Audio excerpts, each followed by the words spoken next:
well-known speaker in the Caribbean Toastmasters fraternity, presented at nearly all of our conferences. We have also taken advantage of opportunities presenting his signature program, Strategic Fund Tool.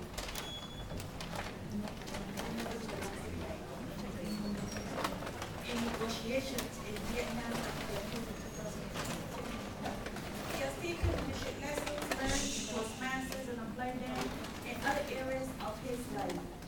He has been appointed as the Honorary Consul to Latvia in Jamaica and served as the Secretary of Consulate Corps in Jamaica. He also served as the Justice of Peace for St. Andrew. He was appointed by the military as Chairman of Jamaica Research and Rescue, JASAR, an organization devoted to the protection of lost life at sea in Jamaica marine environment. He's passionate about sailing and has served as the second wing commander at the Royal Jamaican Yacht Club. His remaining free time is spent preparing all state work to play time. He is married with one wife and 2 children.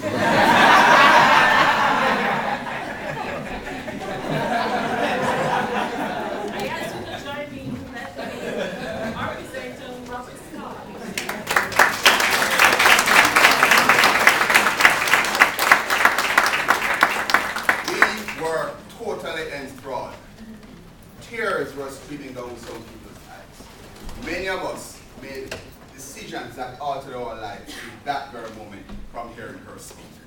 Now, who was she?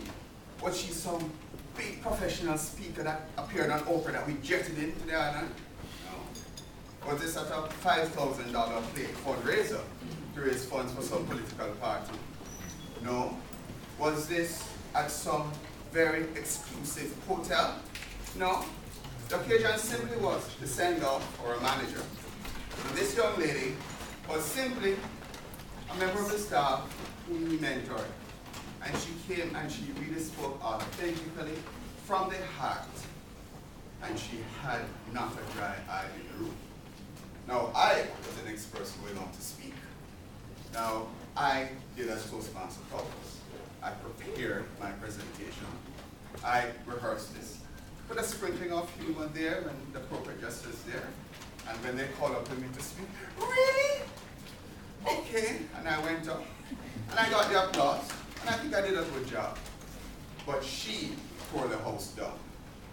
And I said, what was different? What is it in my presentation? I mean, I was the professional. I was the DTM. I went to years and years of Toastmasters conferences. Yet this young neophyte came in and totally stole the show. So I said, then I need to study and find out what was it that she was doing that I wasn't doing. What was it that she could do that I couldn't do? And friends, do you know what it was? It was love. It was love. And yes, the authentic love that she had for that mentor. But in my research, I created a little acronym that both figuratively and otherwise spoke to love. And this is certainly language, objective, being vulnerable, and utilizing your emotion. Now, you don't have to take notes.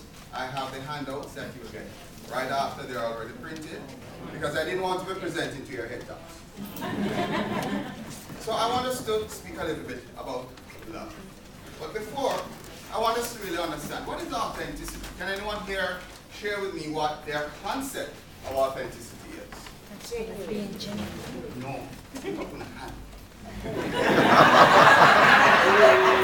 Marlene!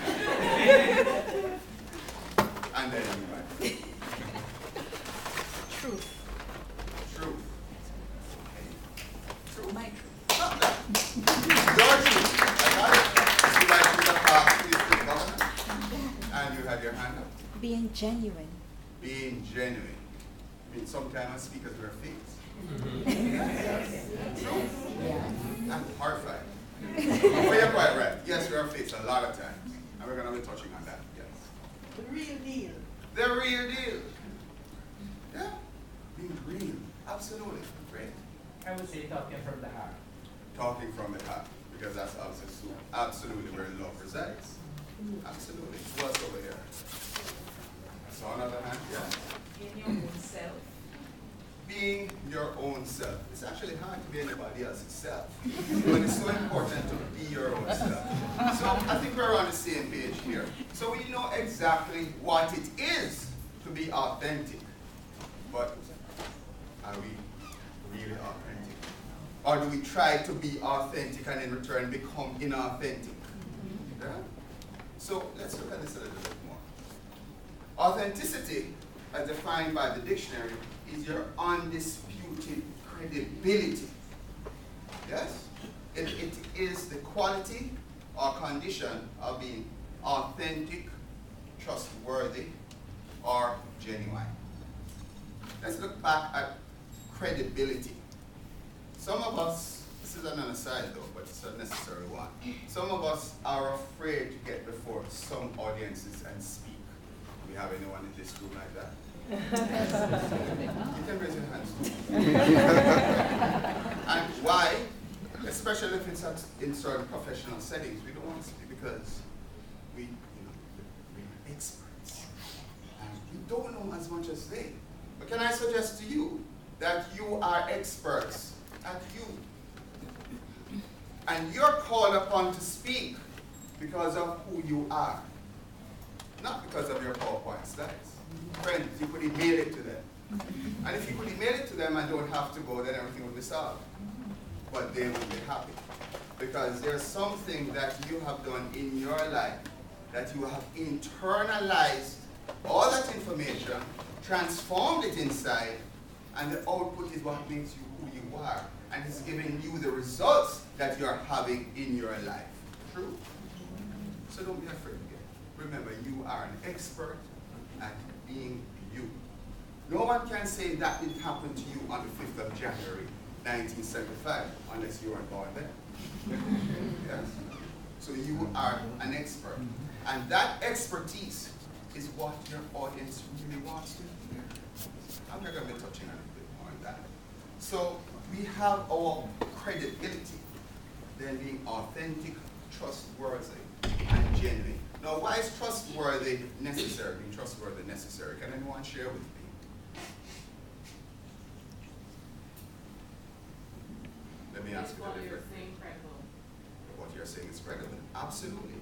And it also speaks to who you are. I've been trained as a mentor, and one of the first things they tell you, that when you get your brand new mentee, you have to establish trust. You're getting in front of an audience or before that mentee. They don't know what you're there for. What's your hidden alternative? What's your motive? And why are you really here? Everybody doesn't really give up themselves like that. So a lot of times they're saying, okay, is it that she's getting paid? Or is it that she wants to, promote herself? So you have to establish that trust with an individual. And why is that trust necessary? Unless that trust is there, you can't influence them to do anything to change their life. And you know this. Somebody's path is going a particular way, the policeman said, boy, don't do that again. But you, as somebody who they've trusted, and you say, no, that's not right, then they will in fact do something a little bit different. So the fact is, when you get up to speak, you're not just giving information. That's what the internet is for. But every time you're speaking, it's expected to change something in someone's life. And if that trust isn't there, if they don't trust you as an individual, then what you're saying is going in and going out. Fair enough?